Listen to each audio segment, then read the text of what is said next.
Biraz daha şey. Aşağılayıcı sözde iftiralara katılıyorlar. Onlar mübarek beldede işgalci Yahudi varlığının daha fazla toprak sahibi. Oluk kanarsa seninleyi de yaksa. Oluk kanarsa seninleyi de. Ölüm orucunu bozan açıklamaların öncekilerinden tek farkı tüm çözüm planları beyhudedir, asla kabul edilemez.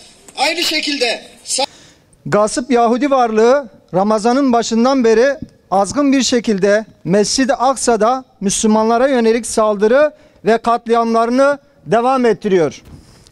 Her yıl yaptığı gibi bu yılda Ramazan ayında Müslümanların ibadetlerine engel olmak için alçakça girişimlerde bulundu. Yahudi varlığının eşkıya polisleri Ramazan ayının başlamasıyla Mescid-i Aksa'nın kapılarına barikatlar kurdular. Müslümanların iftar yaptıkları oturma alanlarını kapattılar. Teravihlerin kılınmasına engel olmaya çalıştılar. İşgalci askerler Müslümanlarla başa çıkamayınca sivil Yahudileri Müslümanların üzerine saldılar. Mübarek topraklara işgalci olarak yerleşen bu azgınlar Filistinli Müslümanları evlerinden zorla çıkarmaya çalışarak Yahudileri yerleştirmeye çalıştılar. Ve daha dün gece yüzlerce hatta binlerce silahlı asker ile ilk kıblemiz olan Mescid-i Aksa'ya saldırdılar. İftar yapan Müslümanların sofralarını dağıttılar. Namaz kılmalarına müsaade etmediler. Bu saldırılarda 200'den fazla kardeşimiz yaralandı. Onlarca kardeşimizi kelepçeleyerek gözaltına aldılar. Tüm bunlara rağmen Müslüman beldelerdeki çoğu yönetici her zamanki gibi ölüm sessizliğine büründü. Ölüm orucunu bozan açıklamaların öncekilerinden tek farkı Yahudi varlığını daha şiddetli kınamalarıdır. Tekbir! Allahu Ekber! Tekbir! Allahu Ekber! Tekbir! Allahu Ekber! İşgalci varlık ağır silahlar ve tam donanımlı güçler ile Aksa'ya saldırırken Kudüs'ü korumak için Ramazan ayının başından beri direnen Müslümanlar İsrail askerlerine taş ile karşılık verdiler. İşte bu zillet İslam beldelerinin başındaki bulunan yöneticilere yeter.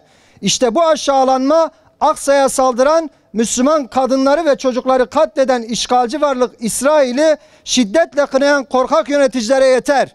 Hiçbir silahı olmadığı halde ellerindeki taşlar ile işgalci Yahudilere karşı koyup Mescid-i Aksa'yı koruyan Filistinli Müslümanların bu cesareti İslam beldelerindeki korkak yöneticilere kahır olarak yeter de artar bile. La ilahe illallah! Allahu Ekber! Allahu Ekber! Oluk kanarsa seninleyi de yaksa. Oluk kanarsa Seninleyi de yaksa. Oluk kanarsa.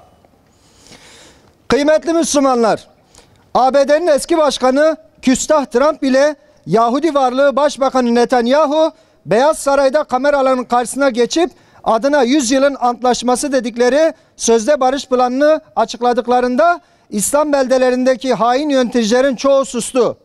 Mukaddes beldenin 3'ünü Yahudilere teslim edecek bu plan uygulamaya konulduğunda Türkiye yöneticileri ise sadece konuştu. Filistin'in farklı şehirlerinde masum siviller Yahudi askerler tarafından kuş gibi avlanarak katledildiklerinde yöneticilerin kınama açıklamalarından başka bir şey duymadık. Bırakın Filistin için, Aksa için somut bir adım atmayı, onlar Tel Aviv'e yeniden büyükelçi atamanın planlarını yaptılar. İşte işgalci Yahudileri cesaretlendiren şey Müslümanların başındaki yöneticilerin bu sessizliğidir. Hem hain Mahmud Abbas yönetiminin hem de Mısır ve Türkiye başta olmak üzere bölge ülkelerin yöneticilerinin bu sessizliği işbirlikçi olmalarından kaynaklanıyor. Çünkü onlar tamamı İslam ve Müslümanlara ait olan bu topraklar üzerinden Amerika ile pazarlık yapıyorlar. Yahudilerle normalleşiyorlar.